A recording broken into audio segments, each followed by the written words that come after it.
चंदेरी मध्य प्रदेश के अशोकनगर जिले में स्थित एक ऐतिहासिक नगर है।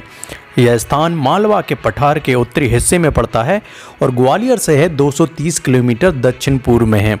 मालवा और बुंदेलखंड की सीमा पर स्थित होने के कारण ऐतिहासिक काल में इसका सामरिक महत्व रहा है और इसका उपयोग एक सैन्य चौकी के रूप में भी होता रहा है। इसके अतिरिक्त इसकी भौगोलिक स्थिति ऐसी है कि यहाँ से होकर मालवा, मेवाड़, पश्चिमी भारत के बंदरगाहों और दक्षिण भारत के लिए प्रमुख मार्ग गुजरते थे। इसी कारण इसका विकास एक नगरीय केंद्र के रूप में हुआ। मालवा के सुल्तानों, बुंदेली राजपूतों द्वारा निर्मित इमारतें यहाँ देखी जा सकती हैं। चंदेरी की साड़ियाँ यहाँ की विश्वस्तरीय पहचान है और प्रसिद्ध संगीतकार बैजू बावरा का जन्म भी चंदेरी में ही हुआ था। तो चंदेरी का ऐतिहासिक महत्व अति प्राचीन है और इसका संबंध प्राचीन काल के चेदी राज से स्थापित किया जाता है। ऋग्वेद में चेदी नरेश कुशु चैत का उल्लेख भी मिलता है और महाभारत में चेदी राज की गणना कुरु के परिवर्ती देशों में की गई है। उस समय शिशुपाल यहाँ का राजा था जिसका वध श्री कृष्ण ने किया था। बौद्ध ग्रंथों में भी जिन 16 महाजनपदों का उल्लेख मिलता है, चेदी उनमें से एक था। चंदेरी के वर्तमान कस्बे से 20 किलोमीटर की दूरी पर उर्वशी नदी के तट पर बूढ़ी चंदेरी स्थित है। वस्तुतः पुरानी चंदेरी यही है। आज यह भग्न अवस्था में है और इसका समीकरण पुराणों में वर्णित चेदी नगर से स्थापित किया जाता है, जिसकी स्थापना 6वीं शताब्दी ईसा पूर्व में राजा चेदी ने की थी। अधिक ऐतिहासिक संदर्भों की बात करें तो चंदेरी नगर को बसाने का श्रेय प्रतिहार नरेश कीर्तिपाल को दिया जाता है। उसी ने स्थान का दुर्गीकरण भी किया। उसकी राजधानी आज की बूढ़ी चंदेरी थी।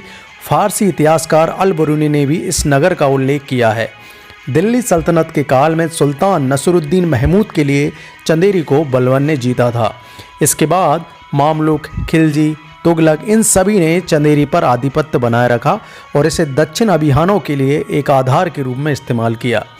मालवा में जब स्वतंत्र सल्तनत की स्थापना हुई तब विशेष रूप से महमूद खलजी के काल में चंदेरी में स्थापत्य कला के अनेक नमूने निर्मित हुए।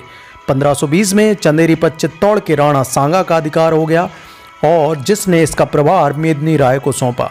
जिस समय बाबर ने भारत पर आक्रमण किया उस समय चंदेरी का राजा मेदिनी राय खंगार था। 1527 ईस्वी में खानवा के युद्ध में उसने बाबर के विरुद्ध राणा सांगा का साथ दिया था। खानवा के युद्ध जीतने के बाद बाबर ने 1528 में चंदेरी पर धावा बोला। तब स्वाभिमान से प्रेरित होकर खंगार सेना ने शक्ति भर प्रतिरोध करते हुए वीरगति पाई। अपनी आत्मकथा तुझ के बाबरी में बाबर इस विजय का दम्भपूर्वक उल्लेख करता है।